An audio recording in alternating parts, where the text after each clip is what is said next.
So, a quick overview of what I'm going to talk about. I'm not going to talk long, maybe 15 minutes or so.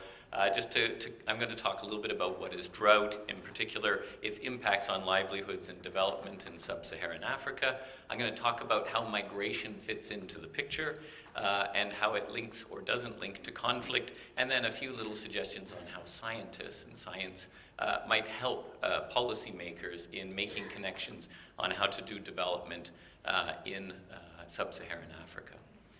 I would say there are two types of people in this world. There are people who care very deeply about their fellow human beings, and there's the others. As someone who likes to identify with these people, the ones who do care about their fellow human beings, it was a great pleasure to start reading headlines like this coming from Germany about your government's commitment or renewed commitment to development and fostering development and resilience in Sub-Saharan Africa. And I come from a continent, I'm Canadian, I come from a continent where there's been a lot of disengagement from the developing world, and particularly from Sub-Saharan Africa in recent years, and I thank goodness for German leadership on this. We need more Germany right now in the world, so thank you very much. It's a pleasure for me to be here. And so my comments really that follow now are more about the details, some suggested details about how development in Africa needs to foster drought resilience, because we have a saying in English, the devil is in the details. So let's talk a few things about the details then. First of all, Sub-Saharan Africa, many of the countries that have already been mentioned in opening remarks have very seasonal precipitation regimes. That is, there's a distinct rainy season and a distinct dry season. Some have, two little rainy seasons and then some intermittent dry periods. But the point is, it's not like Germany, where it could rain on any given day. In fact, I think it rained today. There are times when you have rain and times that you don't. So seasonal dryness is just normal in many parts of Sub-Saharan Africa, as you see here in Burkina Faso, for example. Now, there's a new normal that it seems to be emerging in Sub-Saharan Africa, particularly in the Sahelian region, that area to the south of the Sahara Desert. This is a reconstruction of precipitation data done by the University of Washington in Seattle, and what you see on the horizontal axis is the last 115 years of precipitation in that part of the world. And as you can see, something happened in the 1970s. There was this transition that seems to occur. Before the 1970s, there seemed to be more precipitation on average than since the 1970s. There seems to be a new normal of increasing dryness in that part of the world. Now, I'm not talking drought. This is just general dryness that seems to be pervasive in that part of the world right now. Drought, as opposed to dryness, is when essentially you don't get rain in the rainy season, right? You're going to have a dry season, that's guaranteed, but do you get rain in the rainy season? Because that's what you have to make your livelihood on the rest of the year. And so when you don't have rain in the rainy season, you get into a drought, and you have situations like this. And right now, the images aren't so great, but I think you can see the continent of Africa there, and you can also see parts of the Middle East. These are areas that are in drought conditions right now. This was taken from the National Oceanic and Atmospheric Agency's Global Drought Monitor, and you can see the east part of Africa, South Sudan, and parts of the Middle East are right now, based on 12-month precipitation records, they're in drought right now. So this is a very timely discussion that we're having. And what are the implications or the impacts of drought on people's livelihoods in Sub-Saharan Africa? Well, we spoke about rural Africa, for example. Well, when there is a drought, that means there is no water available for livestock, for poultry, for crops. So people's livelihoods suffer. And livestock need water every day, right? And so if they can't get them, livelihoods suffer. But there's more to it than just that. When drought becomes pervasive, then households lack the simple act of having a glass of water, a drink of water with dinner, becomes a challenge for them. And then basic sanitation also suffers. So they are more vulnerable to things like disease outbreaks and things like that. So at a very elemental basic level, water security underlies development in Sub-Saharan Africa. When people have water security, then you can start building. That's the foundation, right? You build your foundation on water security. When that's absent, development becomes very challenging in not just in that part of the world, but in any part of the world. And unfortunately, we seem to be entering an era because of anthropogenic climate change where seasonal dryness and drought is becoming a greater risk, not a lesser risk in coming decades. These are from Intergovernmental Panel on Climate Change scenarios looking out to the end of this century. The simple message is that particularly in Sub-Saharan Africa, is that it's going to be much hotter in that part of the world in coming decades. How much hotter will depend on what the concentration of greenhouse gas emissions will be in coming decades, but it will certainly be hotter. There'll be a little bit, potentially a little bit of an increase in precipitation in parts of Sahelian Africa. But again, you're only talking about centimeters per year additional precipitation. So hotter, drier, more water scarce, those are the risks that are faced in that part of the world in coming decades.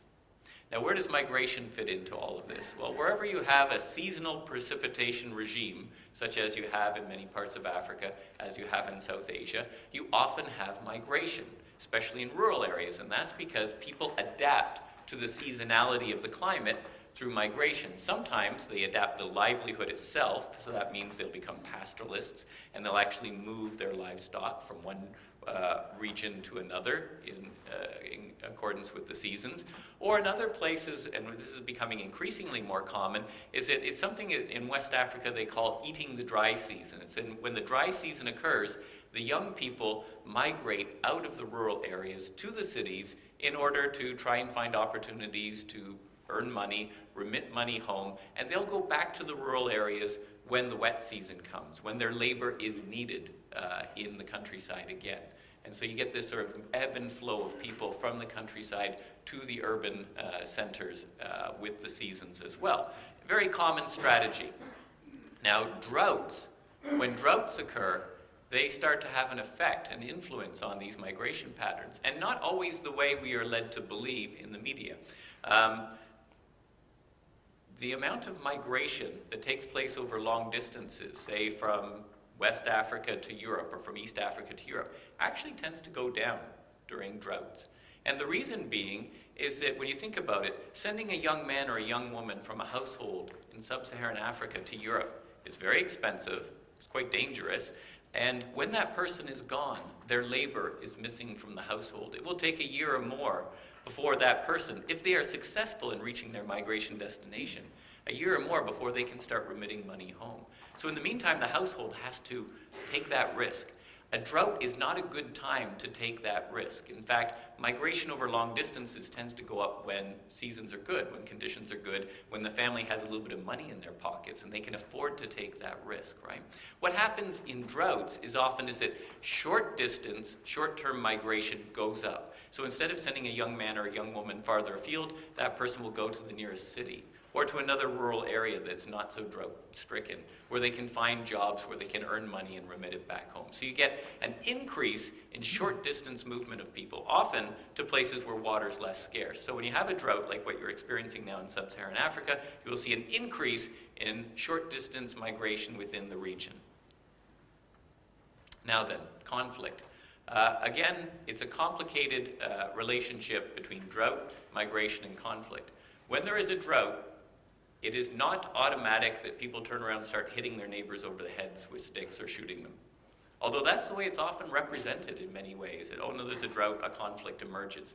There are many steps in between the existence of a drought, people being displaced, and people actually getting into violent conflict. But in the security field, people who actually study, geopolitical security, what they describe drought as is a threat multiplier. In other words, in countries, in situations that are already politically unstable, where there are already competitions taking place over resources, drought can tip an unstable place into conflict, or can tip a stable place into political instability, especially if government institutions are weak. So it's not automatic that drought leads to conflict, but it sort of raises the potential, if you will, that conflict could emerge. And just last week, the New York Times did an extensive story on famine risks that are starting to emerge in Africa. Drought alone does not lead to famine. Drought in itself doesn't cause a famine. It needs other ingredients. Political instability and conflict with drought that's when you start to get the ingredients, the recipe, if you will, for famines as well. So by knowing this, now we have some opportunities, and I'm sure this will come up in the discussion, on how to prevent famine from developing, to prevent competition for resources and to foster cooperation with resources and so on. So some final thoughts then on how science can help policymakers in these sorts of discussions. The first thing that scientists can do is we can help policymakers identify hotspots where there is water scarcity that's endemic, such as you see in this map here. But we can even do better than that. We can tell you not just where water is scarce, but we can start to pinpoint populations that are at risk. This map here shows, I don't know how well it displays at the back of the room, but you see little dots. And those are people, large concentrations of people living in areas where not just where water scarcity is a challenge, but also land degradation, where soil erosion, where soil quality is also a challenge as well. So when we're trying to target development, we can start to look at particular areas which are hotspots. And indeed, in the context of migration, we can even start to identify the environmental drivers or causes of migration. So this map here, which is by scholars, I think based here in Germany, Neumann and others, what they've done here is you've got a map of Africa, and these are areas where you have out-migration taking place, and what they've done is they've used data to identify the ecological regions or ecological land situation in each of these areas. And the important point is that the color codings reflect different types of drivers. So the bright red and yellow ones, those are areas where water scarcity itself is a key driver of people on the move in a general sense. Whereas the other ones that are lower down, that's where land degradation and desertification start to kick in terms of some of the drivers of migration. So these are the sorts of things that scientists can help policymakers in identifying.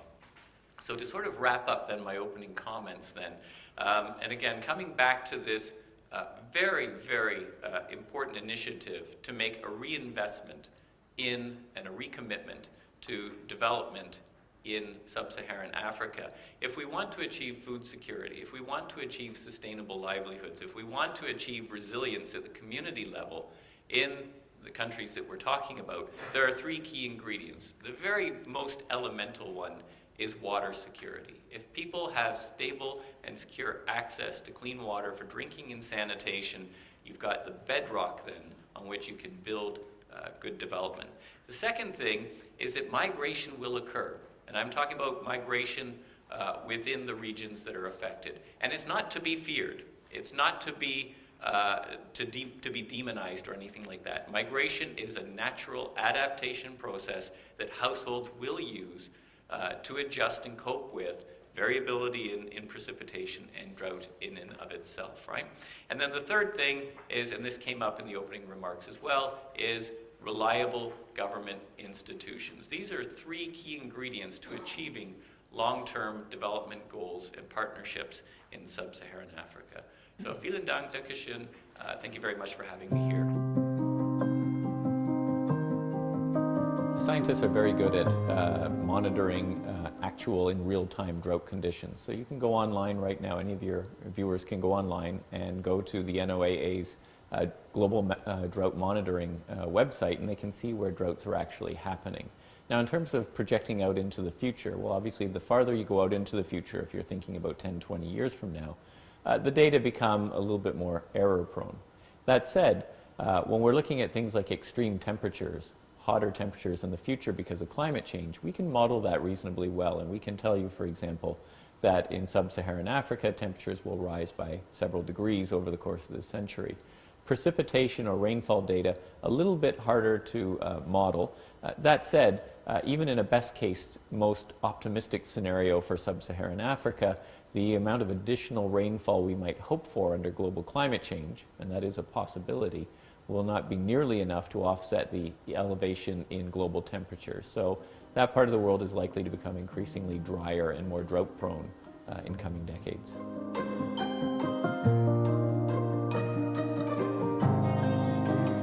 Certainly in the Sahel region, that's the band of agricultural land to the south of the Sahara Desert, which stretches from West Africa to East Africa.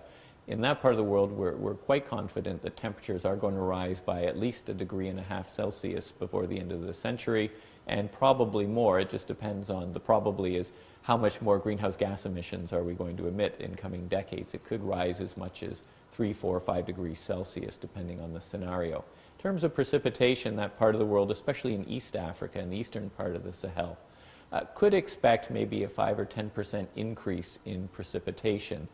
But again, that's a fairly modest amount of actual water when you look at the fact that they don't actually receive a lot of water to begin with. There's a number of ways that water scarcity affects rural livelihoods and household livelihoods. If a family keeps cattle, for example, they need water every day for their cattle or other livestock. So without that water supply, their animals quickly die off, and that's an important form of household wealth. If a family grows crops, obviously, if water is not available at the right time of the growing season, their crops fail. Again, their household income fails. You mentioned drinking water. Yes, in many households in the countryside, people, especially women, have to travel increasingly longer distances to access drinking water and cooking water for the family. And then finally, there's sanitation, which often gets overlooked because people need water to do their laundry, to look after basic personal hygiene. And again, in a drought scenario, that water becomes scarce. And so the risk of disease, waterborne diseases and communicable diseases, goes up. So a drought has many different impacts on a household.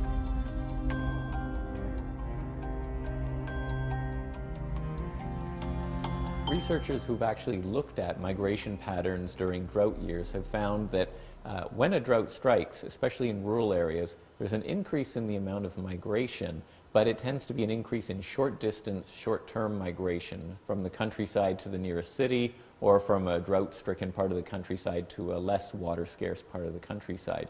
People often have this imagination that when droughts strike, people will travel long distances. That's actually, there's not a lot of research to support that. The time that people will undertake long-distance migration, say from Africa to Europe, is more likely to occur when households actually have some money in their pockets, when they can afford to send somebody abroad for an extended period of time. During a drought, when financial resources are scarce, household resources are scarce, that's really not the best time to take on such a risky venture as long-distance migration.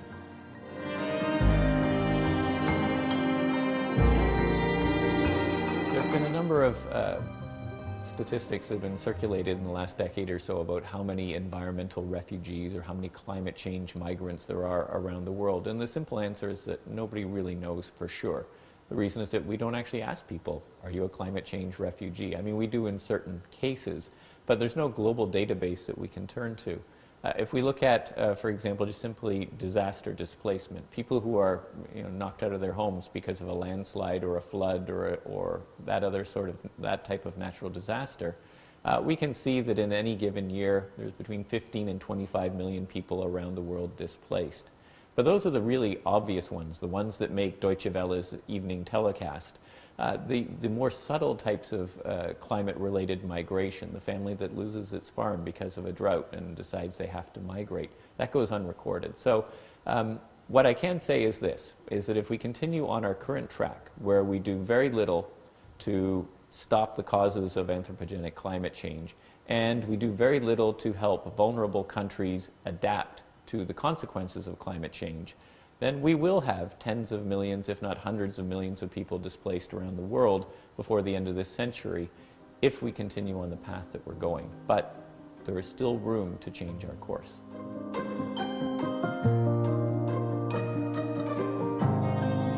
I think that each of our countries have their own dark periods in their history.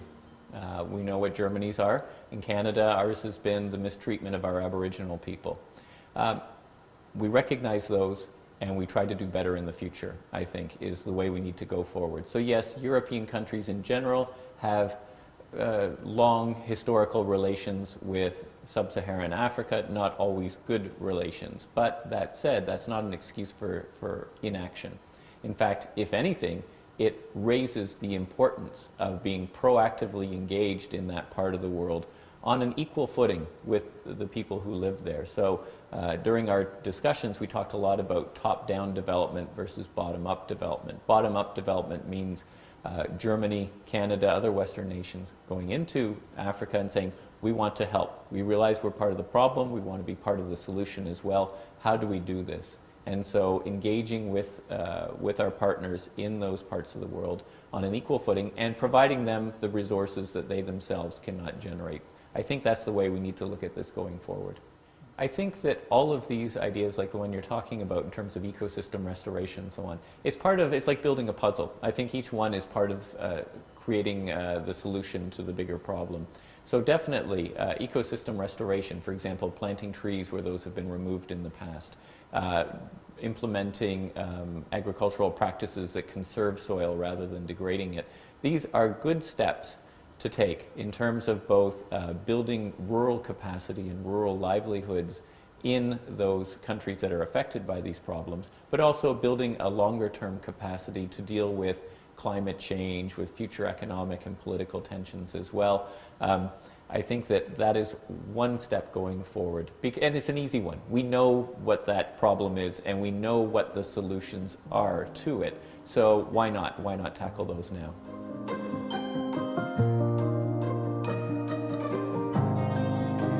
Scientists are great at doing science. They tend to be poor communicators.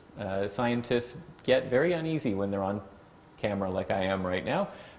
It's not the type of audience we're used to communicating, and we like to use technical language and to be very precise in what we say, which is not really how communication is done these days at a general sense, whether you're talking about social media, whether you're talking about talking on mainstream media, whether you're talking to policymakers. So my wish would be this, is that there's great science being done all around the world on exactly these issues that we're talking about. The problem is not lack of knowledge or expertise. One of the challenges is translating that expertise into information that people can use. And so I think that's the next step for the scientific community, is to make its knowledge more readily available and easily understandable by the general public, so that they can say, oh yeah, I understand the problem, I have a good idea about the solutions, okay, now let's go forward.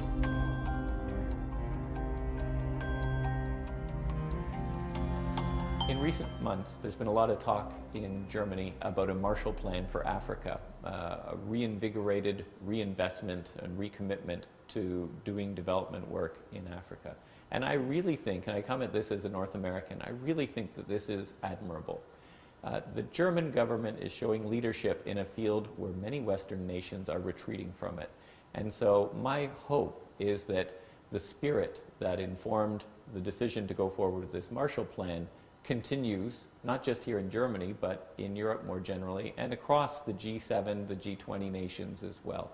Because the reality is this, is that we live a pretty good life in Germany, in Canada, in the United States, rest of Europe. We live pretty good lives. We have our challenges as well, but there are many parts of the world where people don't. And so we can either pretend that it doesn't happen and close our eyes and let things get worse, or we can step up and share a little bit of our wealth and good luck with other parts of the world. And I think Germany's showing great leadership on this, and I hope going forward that your country continues to do so.